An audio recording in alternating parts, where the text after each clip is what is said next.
Chapter 2. The Joy Teller.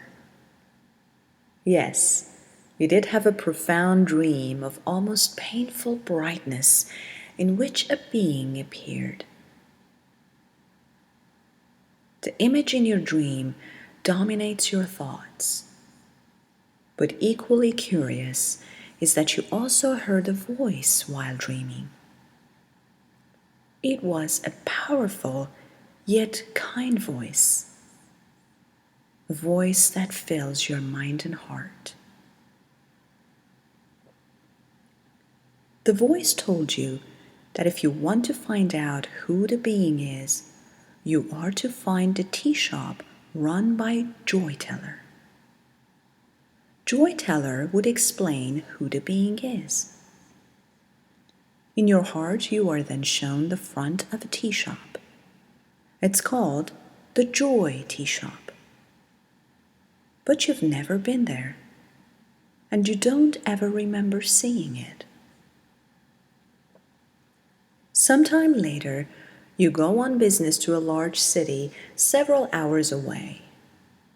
You complete your business by making a contract with a business owner, which will benefit both of you, but requires you to travel occasionally to return to that city. You are on your way back to the bus stop to go home when you look up and suddenly stop walking.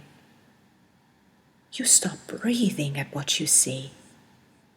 It is the exact tea shop you saw in your dream. You wonder whether you should go in or not. You sense great excitement that you may be able to learn more about your dream. But you also sense there might be difficulties if you find out. You hesitate, walking back and forth in front of the shop several times, wondering what to do. You decide that since you're not in your own town, you can take a chance and go inside.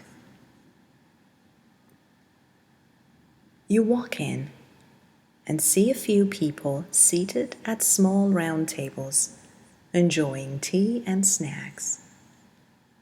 You then see an older man. He runs the shop and tells you to sit anywhere you like. He brings your tea. As you sip your tea, you wonder how to talk about the questions burning in your heart. Then you remember the name of his tea shop. You call him over just to make conversation. "Your tea shop has an interesting name," you say. "Why did you call it the Joy Tea Shop?" The man's eyes look so kind.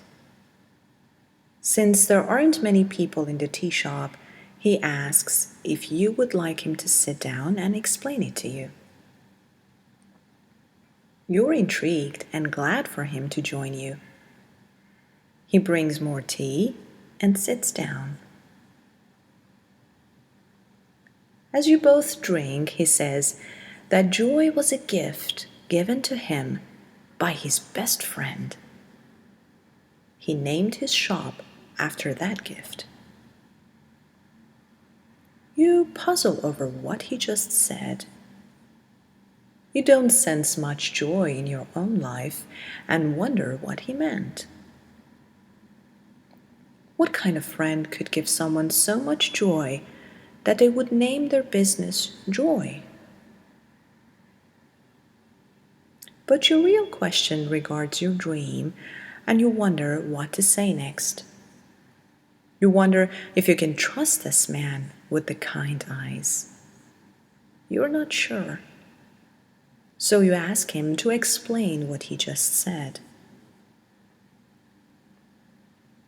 He says he met a person who changed his life, gave him joy, and is always with him. You look around the room and ask which person that is. You don't see anyone. He laughs warmly and says his friend may be the same one who brought you to his tea shop. Now you're speechless. You wonder who that would be, since no one you know knows about this place.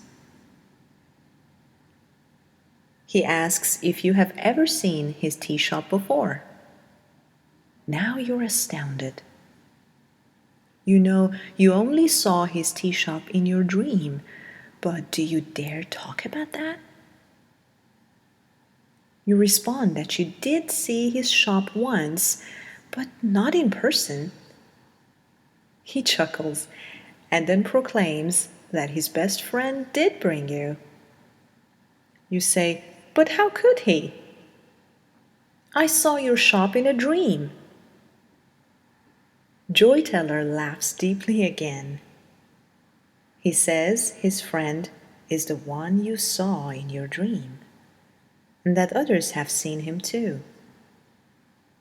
He asks if you want to know more about him, which of course you say you do. Joy Teller says that the one you saw in your dream is Isa Mesih. Isa must have loved you deeply to give you the dream that led you directly to Joy Tea Shop, he says. Isa spoke to you to bring you his joy, and that his joy could be your joy. Joy Teller then says that if you come again, he will tell you more about Isa and his love for you. He asks you to go home and think about what Isa might be like, given your dream and how he led you to the tea shop. He says he will talk more the next time you see him. We encourage you to wait a day and think about the things you've read before reading the next story.